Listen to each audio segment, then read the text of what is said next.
নিজের সন্তানরে বিক্রি করে দিতে পারে, তাহলে মায়া লোকটা কতটুক ভালো ভাই। পরে 8টা বছর সংসার করছি ভাই। আমি গার্মেন্টস এ চাকরি করে ওরে বিয়ে করছিলাম। ওই যে কি ফোন দিতে পেরে গেছে কেমন ওই মাইয়াটা ফালাইছে, আমি নিজেও কইতে পারি না ভাই। মেয়েটা নিয়ে যদি কেউ কাছে খাইতে যাই, তুই জীবিত, তুই নেশা করার জন্য করছ, আমি কিন্তু অন্য কোনো নেশা পানি করি না ভাই। মাত্র সামান্য অনেক বিড়ি ছাড়া কিছু খাই না ভাই। এই মাইয়াটার জন্য অনেক বিড়ি তো দূরের কথা, 10 টাকা যায় দেয়, ওই 10 টাকা দিয়ে ওরা মজাই না খাওয়াই ভাই। যদি আপনারা কেউ পারেন আমার মাইয়াটার জন্য, আমি নিজে ইচ্ছায় আল্লাহর রাস্তা আপনার মধ্যে চাই, আমার একটা ছোট্ট একটা ব্যবসা দিয়ে দিলে মাইয়াটা নিয়ে বাঁচতে আমার চোখের সামনে নিয়ে ভাই। আপনার বউ এই বাচ্চাকে রেখে চলে গেছে কোথায়? অন্য কোথাও বিয়ে করছে? হ্যাঁ, বিয়ে হয়েছে, কালকে শুক্রবার বিয়ে গেছে। কালকে বিয়ে হয়ে গেছে? মাত্র কালকে হলো?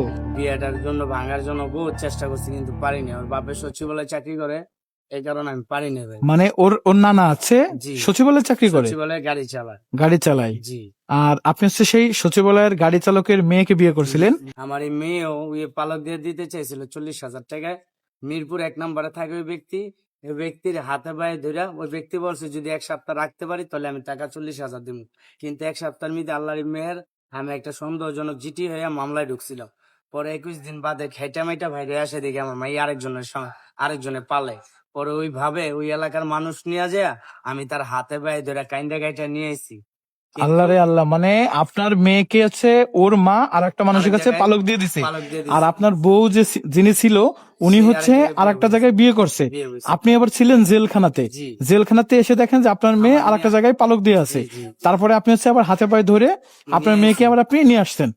যাই হোক, আপনি একটা ভালো কাজ করেছেন, কারণ নিজের ছেলে মেয়েকে নিজের মতন করে আর কেউই কখনোই ভালোবাসবে না।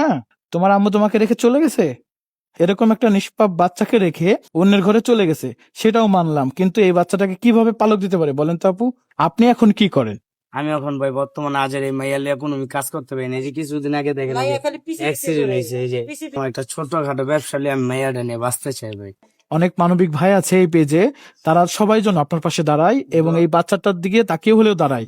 তাহলে সবাই যদি আপনাকে সহযোগিতা করে, আমি আপনাকে একটা ব্যবসা দেওয়ার ব্যবস্থা করে দেবো, ঠিক আছে?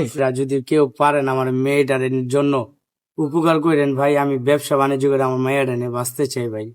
কি কারণ আমার মেয়েটার মনে হয় বাপ মা না, আমার বাপ মা হইলো অতএব বাপ মা। আমি 5 দিন আমার বাপ মার কাছে দিয়েছি, কিন্তু আমার বাপ মা রাখে নাই। ওই যে ওই ভাইটা 500 টাকা দিছিল আমার মাইয়ার জন্য, কিন্তু তারপর আমার ছোট ভাইটা রাখে নাই ভাই। অনেক কি বলবো, পেটটা কান্দো নাই, কিন্তু কই কানতে পারি না ভাই। খালি মেয়েটা লই বাঁচতে চাই ভাই। আপনার বইয়ের কথা মনে পড়ে না? না ভাই, কেন মনে করবে? যে মায়া লোক যদি মনে করে নিজের সন্তানরে বিক্রি করে দিতে পারে, তাহলে ওই মায়া লোকটা কতটুক ভালো ভাই।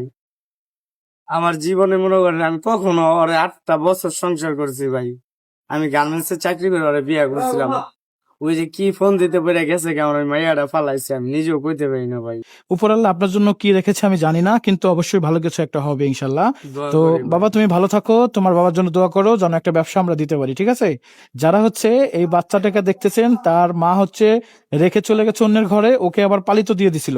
তো এই ভিডিওটা শেয়ার করবেন, পাশাপাশি কোনো মানবিক ভাই যদি এই বাচ্চাটার দিকে তাকিয়ে এই ভাইটাকে একটা ব্যবসা দিতে চান, তাহলে অবশ্যই আমার সাথে একটু যোগাযোগ করবেন, নাকি ভাই?